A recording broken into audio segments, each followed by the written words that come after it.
Oke, bismillahirrahmanirrahim. Assalamualaikum warahmatullahi wabarakatuh. How are you class? I hope you are fine. Pada kesempatan kali ini, Bunda akan menjelaskan tentang penggunaan to be dalam bahasa Inggris. Apa ya itu to be? Kita lihat penjelasannya. Nah, to be itu adalah is, are. Maksudnya apa ya Bunda? Jadi to be itu dipakai pada subjek yang sesuai dengan am, is, are. Subjeknya itu apa aja ya Bunda? Nah, ini adalah subjek yang memakai to be yang cocok dengan is, am, are atau tadi am, is, are.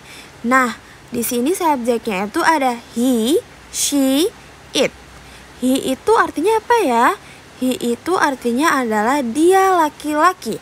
She itu adalah dia perempuan. Dan it itu artinya adalah itu. Contoh ya, misalkan dia laki-laki adalah seorang dokter. Berarti he is a doctor, seperti itu ya. Terus kalau misalkan it gimana Bunda?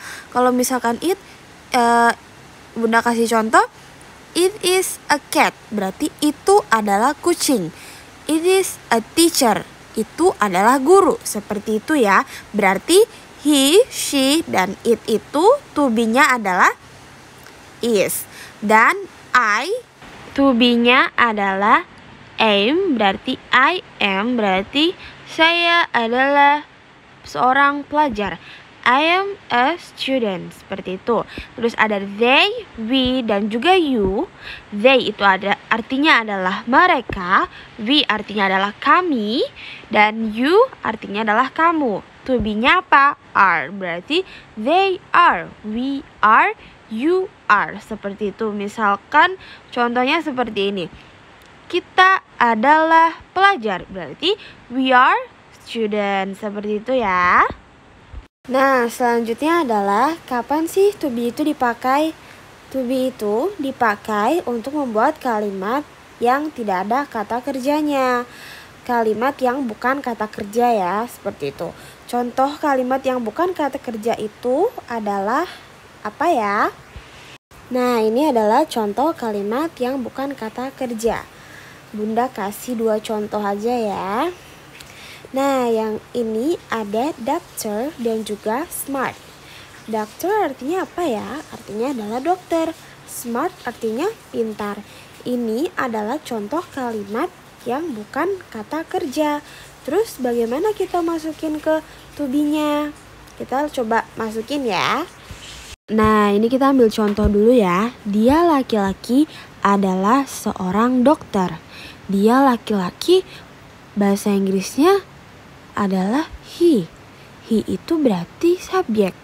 Terus adalah seorang laki-laki. He itu to be-nya apa ya?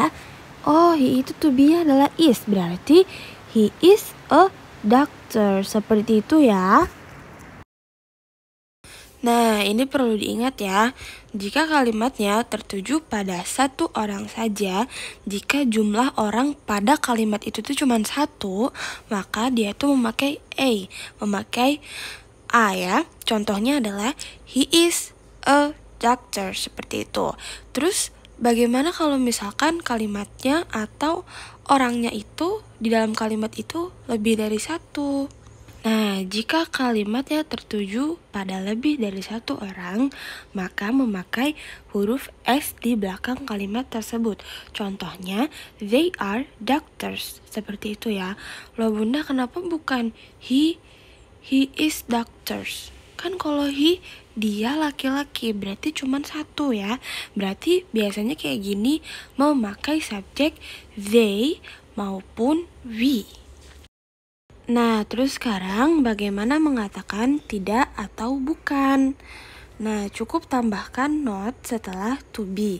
Contohnya, dia perempuan tidak pintar. Berarti she is not smart. Dia perempuan adalah she to be-nya adalah is, dan ditambahkan not. Setelah itu pintar, bahasa Inggrisnya adalah smart, berarti she is not smart. Terus untuk contoh yang kedua, dia laki-laki bukan polisi. Dia laki-laki, bahasa Inggrisnya apa ya? He. Setelah itu to be-nya adalah is, bukan polisi. Not a police. Kenapa pakai karena dia laki-laki, karena dia sendiri. Kecuali mereka adalah polisi, berarti they are policies, seperti itu. Nah, selanjutnya adalah bagaimana mengatakan apakah. Cukup memutar to be ke depan. Contohnya, apakah dia perempuan seorang dokter? Is she a doctor? Seperti itu ya. Terus kira-kira jawabannya gimana ya Bunda? Kalau misalkan jawabannya iya, berarti yes, she is a doctor. Kalau bukan, berarti no, she is not a doctor. Berarti dipindah lagi ya.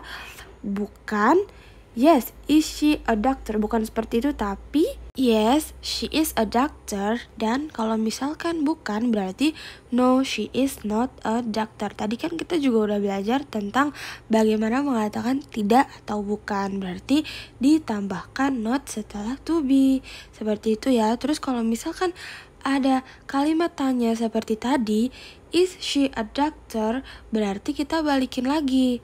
To be-nya di belakang lagi, subjek dulu, terus habis itu to be. Jadinya yes, she is a doctor. Seperti itu jawabannya ya. Nah, ini ada contoh ya. Kita lihat.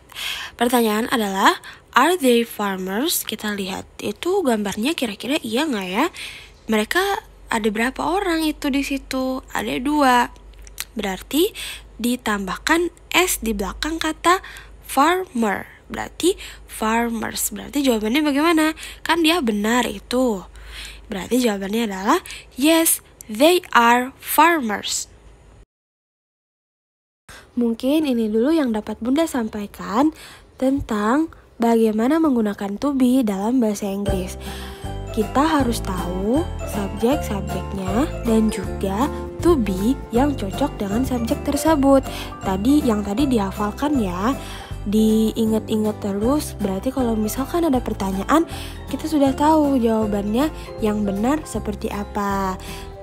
Jangan lupa juga, kalau misalkan kalimatnya tertuju pada satu orang, berarti kita tambahkan huruf A sebelum kalimat. Contohnya tadi, she is a doctor. Terus kalau misalkan orangnya itu ada banyak atau mereka, berarti they are doctors, ditambahkan s di belakang kalimat. Seperti itu ya. Sampai ketemu di materi selanjutnya. Thank you. Wassalamualaikum warahmatullahi wabarakatuh.